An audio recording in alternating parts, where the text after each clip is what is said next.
Professor, você sabe receber críticas? Você que é professor, você que lida com um grupo aí de alunos, você que tem essa missão, essa tarefa de educar e de ensinar, como é que você lida com as críticas? A gente tem falado agora nesses últimos vídeos sobre as assembleias e sobre como as assembleias é uma técnica de diálogo que pode aí transformar, resolver em disciplina na sua escola, na sua sala de aula e proporcionar um diálogo muito grande aí entre você e com os seus alunos, promover um vínculo mais forte, melhorar mesmo toda essa relação. Mas uma dos problemas, até continuando aí os aprendizados e os ensinamentos da professora Débora Sassilotto, com o projeto A Vez e a Voz dos Alunos, que venceu o Prêmio Educador Nota 10 em 2012 na categoria de gestão, ela me falou o seguinte: olha, muitas vezes o mais difícil, eu falei, mas quais são os desafios desse projeto? Eu queria entender os bastidores, né, o que não dá para ver ali naquele vídeo curto, que parece que tudo deu certo e que foi tudo muito bem. Falei, me conta os desafios, as maiores dificuldades que vocês enfrentaram aí com esse projeto. Ela falou, olha, uma das maiores dificuldades foi conseguir lidar com as críticas. Ela mesma, como diretora, quando ela abria a assembleia, com os professores, na reunião de professores, ela recebia muitas críticas. O primeiro ponto da assembleia é o eu critico, né? Como é que eu posso, o que não está indo bem, que eu vou criticar, e depois então eu faço eu sugiro as sugestões e depois as felicitações, né? Mas para ela foi muito duro no começo lidar com essas críticas, porque eram críticas ao trabalho dela.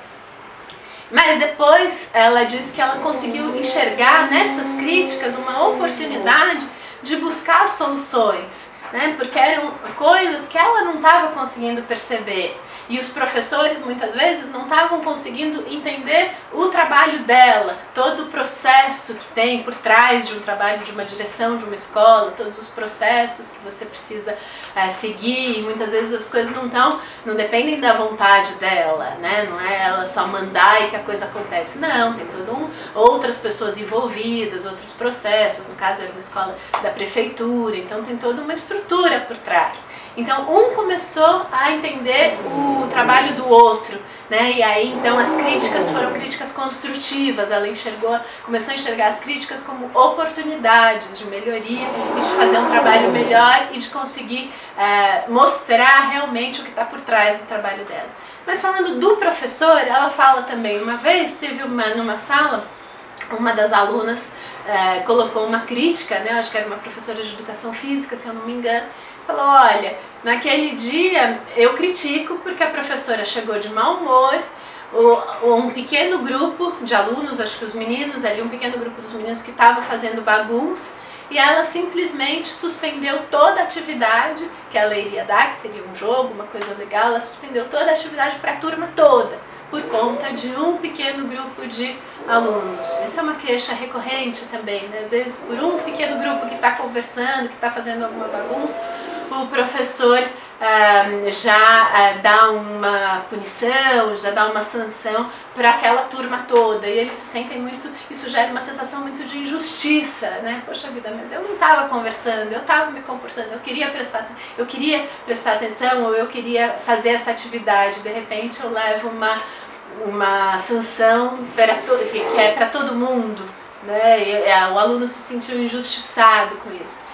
E aí o professor ele tem que estar aberto, né, a repensar a sua prática.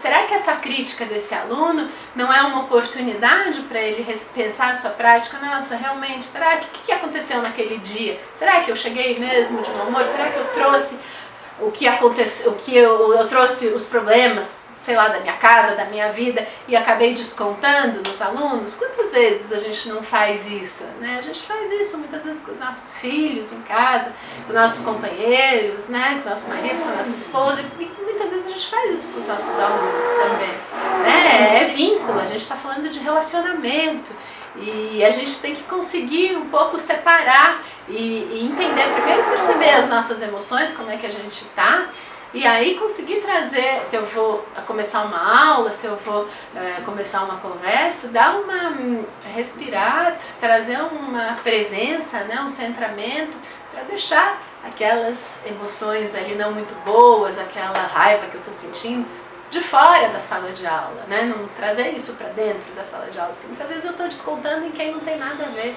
com isso. A primeira coisa, a primeira dica que eu te dou e que a gente vê que pode ser importante num projeto de diálogo para conseguir lidar com as críticas, é enxergar a crítica como uma oportunidade, né, para eu repensar a minha prática, enxergar a crítica como uma construção, né? Se a pessoa está me falando aquilo, então ela se importa comigo, ela se importa ali com o grupo, ela quer que a aula seja melhor. E esse compromisso a gente começa logo lá nos combinados, nos acordos, né? No nosso grupo, nesse sentimento de grupo que tem que existir numa sala de aula. Então, olhar as críticas como uma oportunidade, separar os fatos dos sentimentos, né? Uma coisa é aquele fato que aconteceu, aquela conversa ali que não era para estar acontecendo e tal, mas quem estava conversando? Era um grupo de alunos? Então eu tenho que fazer uma intervenção para aquele grupo de alunos e não para todos, e não deixar que aquela raiva, aquela emoção me possua, né, tome conta de mim, daí eu dou uma resposta explosiva para a turma toda, sendo que muitas vezes eu vou estar causando uma injustiça, né? Então, e aproveitar realmente as críticas para repensar a minha prática. A gente sempre pode melhorar a nossa prática, a gente sabe que não é fácil trabalhar com educação, não é fácil dar aula, não é fácil ser professor, mas a gente tem que ter essa disposição para repensar a nossa prática, para que ela seja realmente uma prática. Uma prática é algo que eu faço cada vez melhor, né? Com a prática eu vou me tornando cada vez melhor naquilo que eu faço. Então, 3 dicas, 3 sugestões para como você conseguir lidar, você professor conseguir lidar com as críticas e usá-las ao seu favor. Se você gostou, dá um curtir, compartilhe esse vídeo. Se você ainda não assinou o nosso canal, assine. Aqui tem vários casos e várias dicas que podem melhorar o relacionamento com seus alunos e com seus colegas aí da escola. Porque a gente acredita que a gente precisa transformar o jeito de aprender. E só a educação pode transformar isso. Só você, só eu e você podemos fazer parte dessa transformação que a gente quer ver no mundo. Obrigada pela sua atenção e até o próximo vídeo.